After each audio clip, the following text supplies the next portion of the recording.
Nederlands. Extra Journaal. Vers van de pers. Welkom bij Extra Journaal. Fijn dat u weer kijkt. We hebben het belangrijkste nieuws voor u op een rij gezet. En we beginnen met een bericht over nieuwe arrestaties in de zaak Mike Venema. Dat is de zaak van de 53-jarige Nederlander wiens lichaam in 2019 is gevonden in zijn pick-up truck. Hij is de Caribische Zee ingereden nabij Sjoerd. Wat precies de dood heeft veroorzaakt, dat is nog niet duidelijk, maar de politie gaat wel uit van een misdrijf. Nou, in die zaak hebben agenten van het korps politie Curaçao vanochtend 3 verdachten aangehouden. Het gaat om een 33-jarige vrouw en 2 mannen van 22 en 26 jaar. Dat staat te lezen op de website politie.nl. Alle 3 de aangehouden personen zijn inwoners van Curaçao en ze worden verdacht van betrokkenheid bij het overlijden van Mike Venema. Vorige week werden al 2 vrouwen in Nederland in deze zaak aangehouden. Het gaat om een 26-jarige vrouw uit Rotterdam en een 24-jarige vrouw uit Zwijndrecht. Die zitten beide nog vast. De politie werkt samen, de politie van Nederland werkt samen met de politie van Curaçao. En het onderzoek naar de oplossing van de moord is nog in volle gang. Curaçao stuurt generatoren naar Sint Maarten. Curaçao en Aruba hebben toegezegd extra generatoren te sturen naar Sint Maarten om het eiland te helpen met de aanhoudende stroomuitval. Dat is besloten tijdens een noodvergadering van het regionaal platform crisissamenwerking en die was bijeengeroepen door de Nederlandse vertegenwoordiging in Philipsburg. De transportcoördinatie met de Koninklijke Marine is al gestart. Het gaat om een energiecrisis op Sint Maarten die nu al bijna een maand duurt. Dagelijks valt de stroom in sommige delen van het eiland uit. Er zijn te weinig generatoren en zondag was er ook nog een brand waarbij 2 generatoren beschadigd raakten. De stroom wordt momenteel over het eiland verdeeld en dat betekent dus dat om de zoveel tijd de stroom uit kan vallen. Wegen worden opgeknapt. Opnieuw heeft de minister van Verkeer, Vervoer en Ruimtelijke Planning, Charles Cooper, bekendgemaakt dat wegen op Curaçao worden opgeknapt. Nu gaat het om onderhoudswerkzaamheden aan de weg achter de Capriles Kliniek. Het gaat om de Mayasweg, de Guaraniweg en de Mohicanenweg. De werkzaamheden duren 3 weken en worden uitgevoerd door aannemer Ortela Schoonmaakbedrijf en General Contractor. Tijdens de werkzaamheden zijn er verkeersomleidingen. Mensen die daar wonen kunnen wel gewoon naar hun huis. En dan heeft de MFK een wetsvoorstel ingeleverd. Dat is gisteren gebeurd door de fractie van de grootste partij in het parlement van Curaçao. Die hebben namelijk laten weten dat ze willen dat elektronische sigaretten niet beschikbaar zouden mogen zijn voor kinderen. Dus iedereen onder de 18 jaar. Het is schadelijk voor jongeren en daarom moet in de wet worden opgenomen dat ook voor elektronische sigaretten geldt dat je daar 18 jaar of ouder moet zijn, aldus de MFK.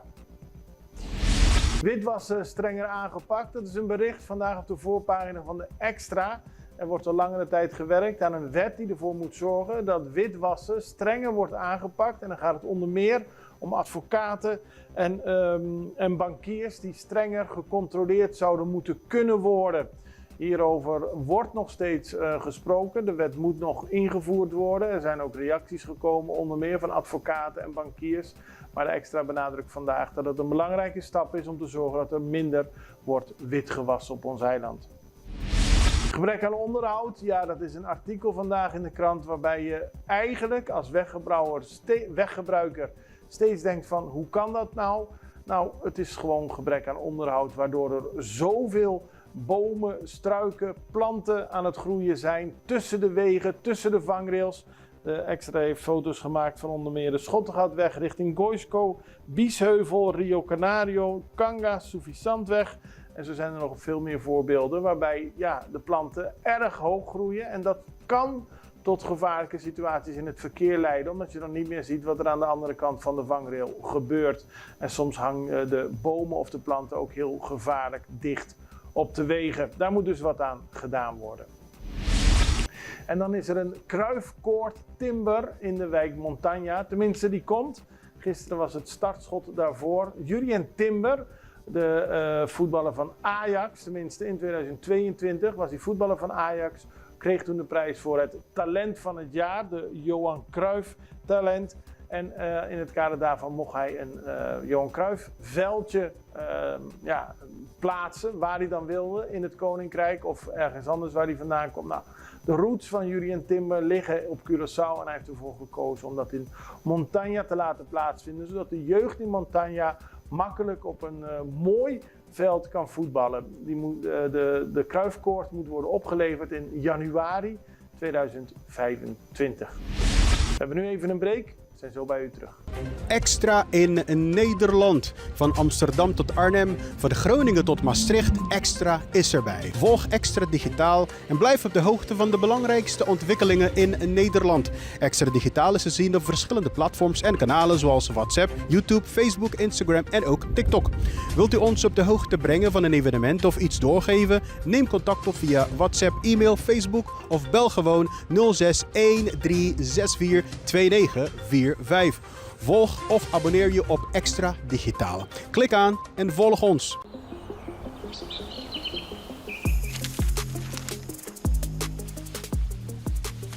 Welkom op Curaçao, een van de mooiste eilanden in de Caribiën. Een ware parel. En het is een eiland waar je van heel veel zaken kunt genieten. Van de natuur, van de zee, van het eten, van de mensen en zoveel meer.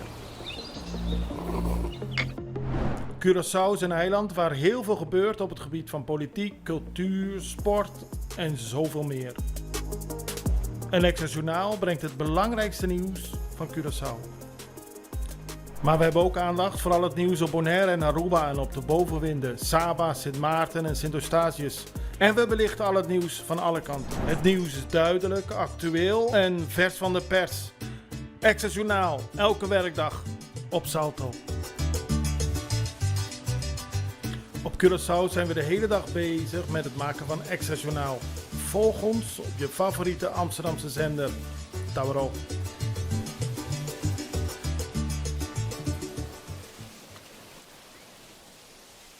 We beginnen op Curaçao, want gisteren is er het begin gemaakt van de bouw van een Joods museum op Curaçao.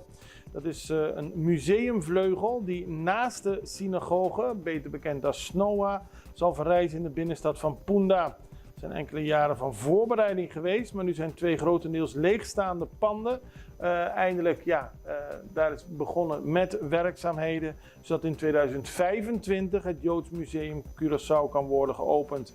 En een bezoek aan een Joods Museum Curaçao moet een inkijk geven in de geschiedenis van het Joodse leven op Curaçao, dat al in de 17e eeuw begon. Het wordt een tentoonstelling met historisch materiaal, maar ook met nieuwe tentoonstellingsmaterialen die in deze digitale tijd voorhanden zijn.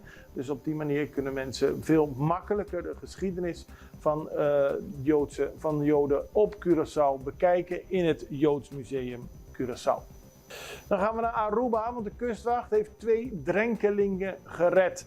Dat gebeurde gisteren nadat de kustwacht een noodoproep had gekregen dat er een boot was gekapseist, ongeveer 74 mijl ten noordwesten van Aruba.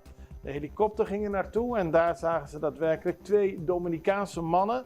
Die waren op de omgeslagen boot geklommen, dus de boot is omgeslagen. Ze wisten daarop te blijven en uiteindelijk konden ze met een helikopter aan boord worden gehesen en veilig naar Aruba vervoerd. Ze zijn opgevangen door kustwachtmedewerkers en zullen weer naar de Dominicaanse Republiek worden getransporteerd. Dan blijven we bij Aruba, want het land heeft een akkoord, of is bezig met een akkoord met Nederland voor een rijkswet, een nieuwe rijkswet en ook een voorlopige rijkswet, want een rijkswet kan na verloop van tijd weer opgeheven worden. Maar in ieder geval, die rijkswet, daar is heel lang over gesproken. Nederland wil meer financieel toezicht in een rijkswet opnemen voor Aruba. Daar was het eiland zelf op tegen.